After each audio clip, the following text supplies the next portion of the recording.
आज अनेक जोडपी एकाच घरात राहतात, पण मनाने खूप दूर गेलेली असतात. याचं कारण प्रेम संपणं आहे का, की काही वेगळंच? नमस्कार मित्रांनो, दाटलेल्या भावना आणि आम्ही या यूट्यूब परिवारात तुमचं मनापासून स्वागत. आज आपल्या मालिकेचा भाग क्रमांक 6 आणि आजचा विषय आहे लग्न म्हणजे प्रेम संपतं का? चला या प्रश्नाचं उत्तर मिळून शोधूया.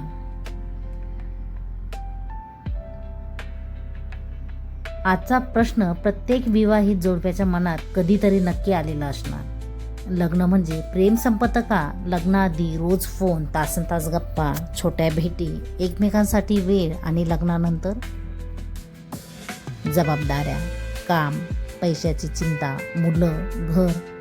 मग अनेकांना वाटतं पूर्वीसारखं प्रेम राहिलंच नाही. पण खरंच प्रेम संपतं का, की त्याचं रूप बदलतं? लग्नाआधी प्रेमाला वेळ असतो, लग्नानंतर प्रेमाला जबाबदाऱ्या असतात, नाही का? पूर्वी तो म्हणायचा जेवलीस का, आज तो कदाचित शांतपणे फळं घेऊन घरी येत असतो. पूर्वी ती तासभर बोलायची, आज ती त्याच्यासाठी दिवसभर घर सांभाळते. प्रेमाचे शब्द कमी होतात, पण कृती वाढतात. पण इथेच एक चूक होते. आपण प्रेम व्यक्त करणं थांबवतो. समोरच्याला कळत असेल असं गृहीत धरतो, पण नात्यात गृहीत धरणं हळूहळू अंतर वाढवतं.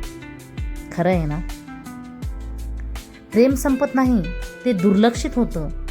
एकमेकांचं ऐकणं कमी होतं, कौतुक कमी होतं, धन्यवाद म्हणणं कमी होतं. आणि मग दोघांनाही वाटतं समोरच्याला माझी किंमत नाही. खरं प्रेम रोज मोठ्या भेटवस्तूंमध्ये नसतं, कधी एक कप चहात सुद्धा असतं.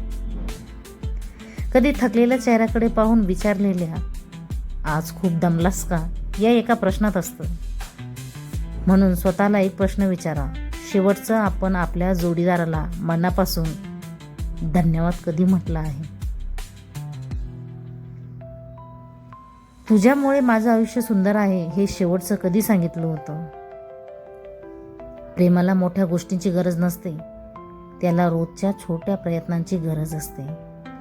राग आला तरी संवाद ठेवा, व्यस्त असाल तरी 2 मिनिटं द्या, चुका झाल्या तरी माफी सांगा, माफी मागा, आणि प्रेम असेल तर ते व्यक्तही करा. लग्न म्हणजे प्रेमाचा शेवट नाही, तो प्रेमाच्या नव्या प्रवासाची सुरुवात असते. फक्त हात सोडू नका, संवाद सोडू नका आणि एकमेकांना गृहीत धरू नका. जर हा विषय तुमच्या मनाला स्पर्श करून गेला असेल तर हा व्हिडिओ नक्की शेअर करा. तुमच्या मते लग्नानंतर प्रेम वाढतं की कमी होतं? तुमचं मत कमेंटमध्ये नक्की लिहा. अशाच मनाला भिडणाऱ्या विषयांसाठी दाटलेल्या भावना आणि आम्ही या चॅनलला सबस्क्राईब करायला विसरू नका.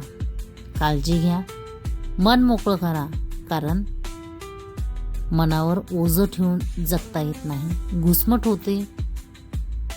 म्हणून मन मोकळं करा, व्यक्त व्हा आणि मनसोक्त जगा, कारण आयुष्य खूप सुंदर आहे. काळजी घ्या. भेटूया उद्याच्या नवीन एका भागात.